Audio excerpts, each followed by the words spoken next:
मैं ईश्वर से पुनः प्रार्थना करता हूं कि वो जो खुशी के लम्हे थे वर्ष 19 में, 2020 में हमेशा हर पल हमारे साथ घटते रहें, ताकि हम सब लोगों के चेहरे पर मुस्कान यूं ही बनी रहे। 2019 की जो हमारी कमियां हैं या उनसे हमें सीखना है, और वर्ष 2020 में हमें एक नया मुहिम शुरू करना है। मैं पुनः आप लोगों के माध्यम से समस्त झारखंड वासियों को, समस्त समाज को मैं ये बताना चाहूँगा कि वर्ष 2020 को सीसीएल परिवार अपने प्रोजेक्ट अफेक्टेड पर्सन्स, परियोजना प्रभावित परिवारों एवं सीसीएल कर्मियों, एम्प्लॉयज के लिए वर्ष 2020 को हम एक सर्वांगीण विकास वर्ष के रूप में घोषणा करते हैं। मैं दोहराता हूं, वर्ष 2020 पूरे सीसीएल बृहद परिवार के लिए, पैप्स एवं एम्प्लॉयज के लिए सर्वांगीण विकास का वर्ष होगा। मैं एक बार पुनः दोहराता हूं, क्योंकि यह बहुत बड़ी मुहिम है जिसे हम शुरू करने जा रहे हैं। वर्ष 2020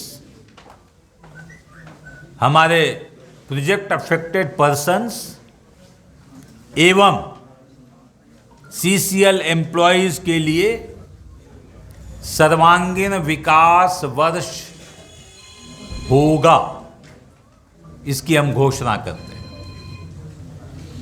सर्वांगीण विकास के लिए हमने 6 पैरामीटर्स चुना है, जिस पर हम ध्यान केंद्रित करेंगे, उस पर कार्य करेंगे। हम उस पर कार्य करते आ रहे हैं, लेकिन उसको नई ऊंचाई तक ले जाएंगे। ये 6 पैरामीटर्स हैं मेरे दोस्तों। शिक्षा, बच्चों को शिक्षा, युवाओं को कौशल विकास की शिक्षा, ताकि उनको रोजगार मिल सके। तो पहला पैरामीटर है शिक्षा। दूसरा पैरामीटर है स्वास्थ्य। हमारे कमांड जोन में रहने वाले किसी भी व्यक्ति को स्वास्थ्य की सुविधाएं कैसे मिलें, इस पर हम कार्य करेंगे। इसमें मैं आपको बताऊं कि हमारी CSR डिस्पेंसरी चलती हैं, चलेंगी। हमारे हॉस्पिटल्स को हम आयुष्मान भारत की सुविधा दिलाने जा रहे हैं, उसमें हम इन्वेस्टिंग कर रहे हैं। उसके माध्यम से कोई भी समाज का व्यक्ति आयुष्मान भारत के तहत अपना इलाज हमारे अस्पताल में करा सकता है। हम मेडिकल कैंप्स लगाते हैं और कई अन्य तरह की मुहिम हम शुरू करेंगे, ताकि लोगों को स्वास्थ्य की सुविधाएं हमारे माध्यम से जितना सीसीएल का दे सकें। तो पहला पैरामीटर था शिक्षा, दूसरा पैरामीटर है स्वास्थ्य, तीसरा पैरामीटर स्पोर्ट्स, जिसमें कि ऑलरेडी हमारी सीसीएल टीम, हमारे सीसीएल बृहद परिवार की टीम, आप लोग सब मिलकर हम लोग काफ़ी काम कर चुके हैं। हमें गांव-गांव तक सीसीएल के कमांड जोन में हमारे एम्प्लॉयज़ के बच्चे, हमारे प्रोजेक्ट अफेक्टेड पर्सन्स के बच्चे और गांव-गांव के बच्चों को हम कैसे स्पोर्ट्स की सुविधा ज़्यादा से ज़्यादा दे सके, हम उस पर काम करेंगे। तो हमारा तीसरा पैरामीटर है स्पोर्ट्स प्रमोशन। हमारा चौथा पैरामीटर है पेयजल, ड्रिंकिंग वाटर। हमारे प्रोजेक्ट अफेक्टेड पर्सन्स को, हमारे एम्प्लॉयज़ को किस तरह से शुद्ध पेयजल उपलब्ध कराएं, हम इस पर कार्य करें। पांचवा पैरामीटर, जो कि समाज की बहुत बड़ी समस्या है मेरे दोस्तों, रोजगार। युवाओं को रोजगार कैसे मिले, हम इस पर काम करेंगे। मैंने कुछ आपको उदाहरण दिया जिसके माध्यम से हम युवाओं को रोजगार दे रहे हैं, लेकिन उस पर और हम आगे कैसे बढ़ें, इस पर हम कार्य करेंगे। और आप लोगों से मैं सादर निवेदन करता हूं कि आप भी हमें इसमें आइडियाज़ दें, विचार दें, ताकि सारे विचारों को कंपाइल करके एक हम नया स्कीम बना सकें, आगे बढ़ सकें ताकि हमारे युवाओं को रोजगार मिले। और छठा पैरामीटर है दोस्तों, चूंकि कोल माइनिंग का एक इनहेरेंट वीकनेस है कि हम एनवायरनमेंट का वो पेड़ काटते हैं, क्योंकि कोयला वहीं मिलता है जहाँ पेड़ होते हैं, जहाँ ट्रीज होते हैं।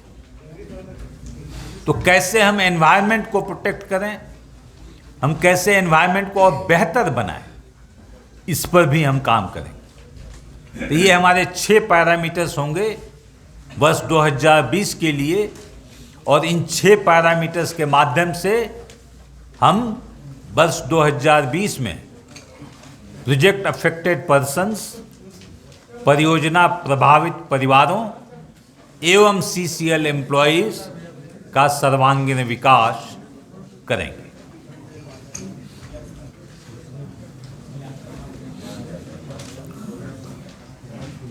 कोयला प्रोडक्शन, पिछला साल हम लोगों ने 68 मिलियन टन किया था, 68.7 मिलियन टन। इस वर्ष हमने लक्ष्य अपने लिए बहुत ऊंचा रखा है और हम प्रयास कर रहे हैं कि उस लक्ष्य तक पहुंचें, क्योंकि अंततः हमारा लक्ष्य है 100 मिलियन टन कंपनी बनना। ये कंपनी मेरे दोस्तों 2012-13 में आप जैसा कि जानते हैं कि वो लगभग 48 मिलियन टन कोयले का उत्पादन होता था, और जो खदानें 48 मिलियन टन में योगदान देती थी, उसमें से कई खदानें कोयला का रिजर्व खत्म होने की वजह से बंद हो रही हैं। उदाहरण तौर पर धोरी में एक कल्याणी माइन हुआ करती थी, सब जगह आपको पत्थर का पहाड़ दिखता हो, लेकिन वो एक माइन हुआ करती थी जहाँ कोयला का पहाड़ दिखता था। आज वो कोयला ख़त्म हो गया, क्योंकि कोयला रिन्यूएबल नहीं है। रिजर्व जितना है निकाल लीजिएगा, कोयला ख़त्म हो जाएगा। कल्याणी जैसे खदानें बंद हो गई। पिपरवार, जो कि कभी CCL का ही नहीं बल्कि पूरे भारतवर्ष का एक बड़ी माइन हुआ करती थी, वहाँ से 13-14 मिलियन टन कभी उत्पादन हुआ करता था। वहाँ का भी कोयला रिजर्व खत्म हो रहा है। इस बार 5-5.5 मिलियन होगा और अगले 2-3 सालों में बंद हो जाएगा। तो जिन खदानों के माध्यम से हम 48 मिलियन टन कोयले का उत्पादन करते थे, उसमें से भी कई खदानें कोयला रिजर्व खत्म होने की वजह से बंद हो रही। तो यदि आप देखिए इन इफेक्ट, तो जो 48 मिलियन टन की खदानें थे, उसमें से कई खदानें चूंकि बंद हो रही हैं, तो हमारे CCL का उत्पादन 48 मिलियन टन के बदले आ जाता 25 मिलियन टन, 24 मिलियन टन। लेकिन ये आप लोगों का सहयोग है, और ये मैं जो बोल रहा हूँ ना, आप लोगों का सहयोग है, सही मायने में मैं मीन कर रहा हूँ, क्योंकि आज CCL की जो भी उपलब्धि है उसमें मीडिया का बहुत बड़ा योगदान है। आपके सहयोग से हमारे CCL कर्मियों ने परिश्रम किया, मेहनत किया, हमारे ग्रामीण भाइयों ने हमें ज़मीन दी, हम नई खदानें खोल सके, और उसकी वजह से CCL का प्रोडक्शन जो 25 मिलियन टन होता, वो इस साल 3 गुना लगभग 75 मिलियन टन की तरफ हम अग्रसर हो रहे हैं, 77 मिलियन की तरफ। और वर्ष 2021-22 में हम 100 मिलियन टन क्रॉस करेंगे।